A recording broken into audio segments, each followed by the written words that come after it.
اعوذ باللہ من الشیطان الرجیم بسم اللہ الرحمن الرحیم السلام علیکم ورحمۃ اللہ وبرکاتہ۔ جنت میں لے جانے والے اعمال میں سے اہم ترین عمل اور بلندی درجات کا باعث ہے یہ عمل، وہ ہے اللہ کے رسولوں پر پختہ ایمان رکھنا اور ان کی تصدیق کرنا۔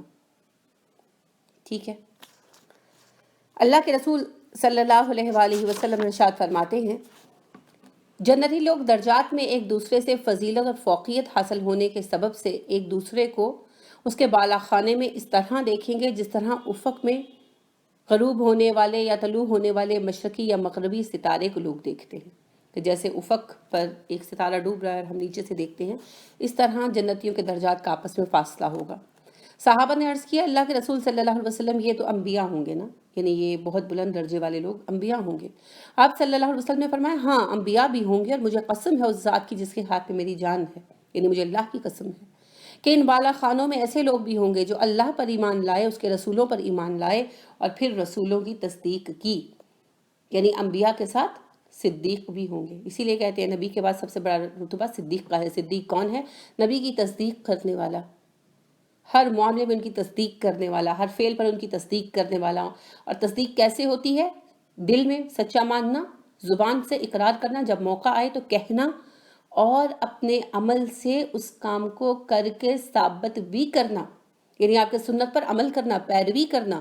یہ نہیں کہ سچے نبی ہیں اور عمل میں کسی بھی ٹام ڈک اینڈ ہیری کے طریقے پر کروں گا، نہیں، اگر نبی سچے ہیں تو پھر نبی کی بات پر ہی چلو، خالی زبانی کلامی بات نہیں ہوتی۔ لہٰذا صحابہ نے آپ صلی اللہ علیہ وسلم کو رسول مانا، زبان سے اقرار کیا، آپ کی مدافعت کی، آپ کے دشمنوں کو اپنی زبان سے جواب دیا، اور پھر آپ صلی اللہ علیہ وسلم کے ہر فعل کو اپنایا۔ صحابہ آپ کی ہر بات پہ نظر رکھتے تھے، ہر بات پہ، اور اس کو فوراً کاپی کرتے تھے، اور آپ صلی اللہ علیہ وسلم کی تصدیق میں انہوں نے ہر طرح سے آپ کا ساتھ دیا، جنگوں میں بھی اور امن میں بھی۔ تو یہ ہے تصدیق، صرف زبان سے کہہ دینا نہیں۔ تو ابو بکر صدیق رضی اللہ عنہ کو کیوں صدیق کا لقب ملا؟ آپ کو پتہ ہے نا کہ جب معراج آپ صلی اللہ علیہ وسلم کو ملا، معراج کا شرف ملا، تو آپ صلی اللہ علیہ وآلہ وسلم سے ابھی ابو بکر کی ملاقات نہیں ہوئی تھی، تو مشرکین مکہ ابو بکر کے پاس آئے اور کہنے لگے کہ تمہیں پتہ ہے تمہارا صاحب یوں اور یوں کہتا ہے۔ تو ابو بکر ابھی نہ تو رسول اللہ صلی اللہ علیہ وسلم سے ہی بات سنی تھی انہوں نے بھی، اور نہ کسی مسلمان سے سنی تھی، مگر آپ رضی اللہ عنہ نے کہا، اگر یہ بات رسول اللہ صلی اللہ علیہ وسلم نے کہی ہے تو بالکل سچ ہے، کیونکہ میں تو ان کی یہ بات بھی مانتا ہوں کہ ان کے پاس دن یا رات کے کسی بھی حصے میں جبرائیل آتے ہیں اور وحی لاتے ہیں۔ اسی بات پر صدیق قرار پائے۔ ایک اور صحابی ہیں خزیمہ بن ثابت انصاری، جن کو ذو شہادتین کا خطاب ملا کہ کسی بھی معاملے میں اگر وہ شہادت دیں گے تو ان کی اکیلی شہادت 2 لوگوں کے برابر ہوگی۔ رسول اللہ صلی اللہ علیہ وآلہ وسلم نے ایک دیہاتی سے، ایک عرابی سے اونٹ خریدا اور اس کو پیمنٹ کر دی۔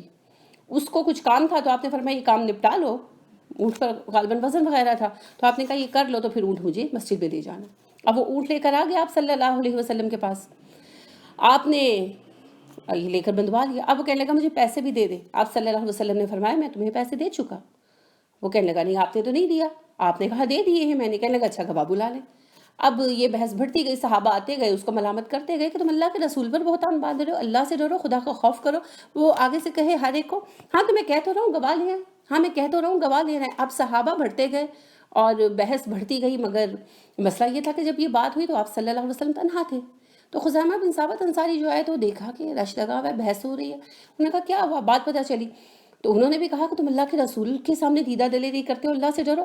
وہ کہنے لگا تو کہہ تو رہا ہوں گواہی لے آؤ۔ انہوں نے کہا میں گواہی دیتا ہوں اللہ کے رسول صلی اللہ علیہ وسلم نے تمہیں پیمنٹ کی ہے۔ اب وہ عرابی رسوا ہو کر چلا گیا۔ رسول اللہ صلی اللہ علیہ وسلم اس عرصے میں چپ رہے۔ آپ نے کہا خزیمہ آپ نے کیسے یہ دے دی گواہی؟ آپ تو موجود نہیں تھے۔ انہوں نے کہا اللہ کے رسول صلی اللہ علیہ وسلم یہ تو ایک اونٹ کی پیمنٹ کی بات ہے، میں تو اس بات پر گواہی دیتا ہوں کہ جبرائیل آئے اور آپ صلی اللہ علیہ وسلم کو وحی دے کر گئے، آپ کو وحی پہنچا کر گئے، اور اس بات کی گواہی میں دیتا ہوں جبکہ میں نے دیکھا نہیں ہوتا، تو پھر یہ تو ایک اونٹ کی پیمنٹ کی بات ہے، اس کی گواہی میں نہیں دوں گا۔